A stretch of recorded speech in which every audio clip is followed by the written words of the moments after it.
Hey, it's me, MLB. Here is Pool Chapter 35, and this one is titled Protective Much? Oh, here it is! You screamed to yourself as you looked at him, heart suddenly thumping in your chest. Yeah, sure, you replied briskly, pointing your chin in the air as you turned and followed the students towards the hall again. Aizawa was a little surprised at how you'd brushed him off, but he appreciated that you didn't fall at his feet like you had seemed to be doing all morning. Ha! How do you like that, Aizawa? Two can play at that game. See, I can be completely unattached too, you thought proudly, grinning to yourself as you marched on, refusing to look back at him. You got into the hall, and the wait staff ushered you over to your own table, sitting you down with care. Please, Miss Lin, accept our humblest offerings for your kindness overseeing Miss Yaoyorozu's growth as a hero, one of the wait staff said, bowing to you before another stepped forward and handed you a napkin and laid cutlery out for you. Oh gosh, this isn't necessary, you said in a flustered tone, face starting to heat up when you saw the students were watching curiously. But of course, the staff member said emphatically. Our chef demanded that we give you extra special treatment. He is making a special lunch as well. As they talked about how the chef was holding you in high esteem and how he had strong feelings towards you after meeting you and seeing how sweet you were, Aizawa walked in. You hummed uneasily when you saw Aizawa pause and look over, your eyes darting from him back to them in a panic. Please tell the chef it really isn't necessary. He's already been so kind with his offers, and dessert is more than enough, you added, rattling off all the reasons as to why you didn't need extra special treatment. Aizawa turned and walked over, stopping next to you as he stared at the staff members. Is there a problem here, Miss Lin? He asked you, still staring intimidatingly at the staff. Oh, no, everything's fine, you stammered. I'm just trying to tell them that... Dearest Miss Lin, the chef said in a beautiful voice as he entered the room and walked over, bowing low in your presence. Ooh, he's cute, you heard Mina whisper to one of her classmates. I know you insisted that we would not pay you any special attention, but after meeting you earlier today and seeing what a beautiful, sweet person you are, I've decided to make you a special lunch, just for your own dining pleasure, he said grandly, straightening and giving you a bright smile. Seriously?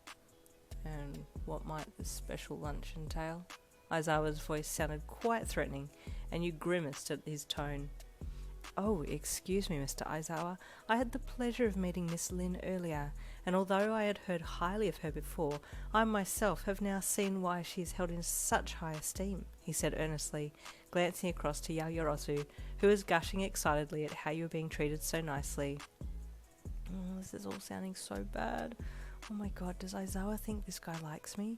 It's all revolving around Yaoyorozu. This has nothing to do with me.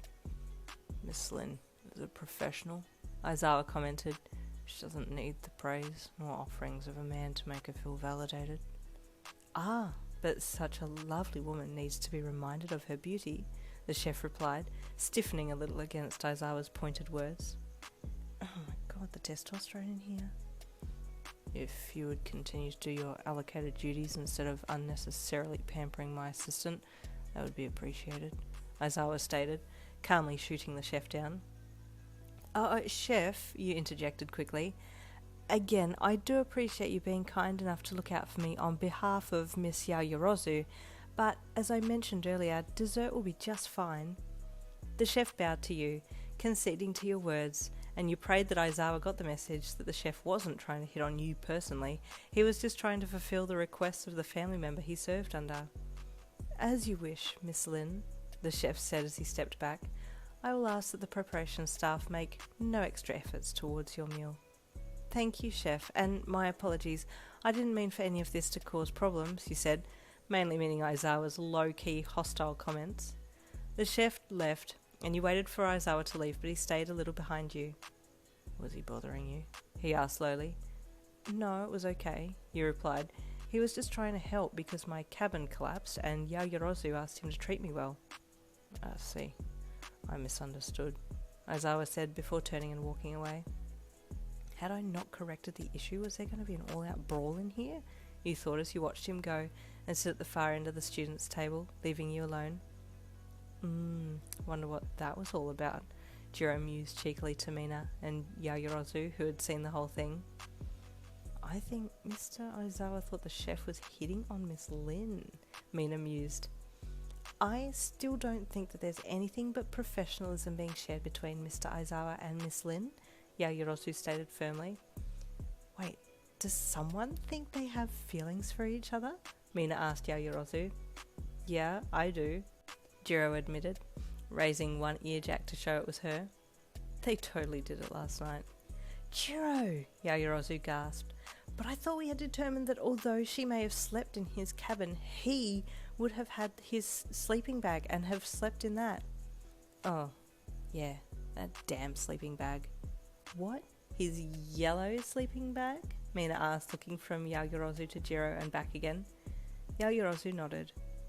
But he left that on the bus, Mina said with a confused look on her face.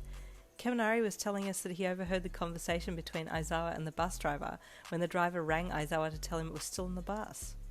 Oh? Jiro leered, looking slyly at Yaoyorozu. Yaoyorozu blushed and covered her mouth. Oh, did they sleep together? Mina hissed in a gossipy tone. Oh my gods.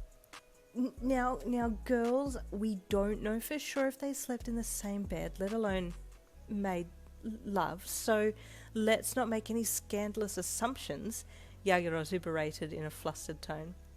Oh, they totally did it, Mina added in a whisper. I know, right? Jiro hissed back. Girls, Yaoyorozu gasped with embarrassment. Miss Lin would never. Oh, she totally would, Mina leered. She's a freak, I can feel it. And there ends chapter 35. I apologise for my wobbly tone. I am fighting sickness, but hey, the show must go on, so we're still recording. I'll see you in the next chapter.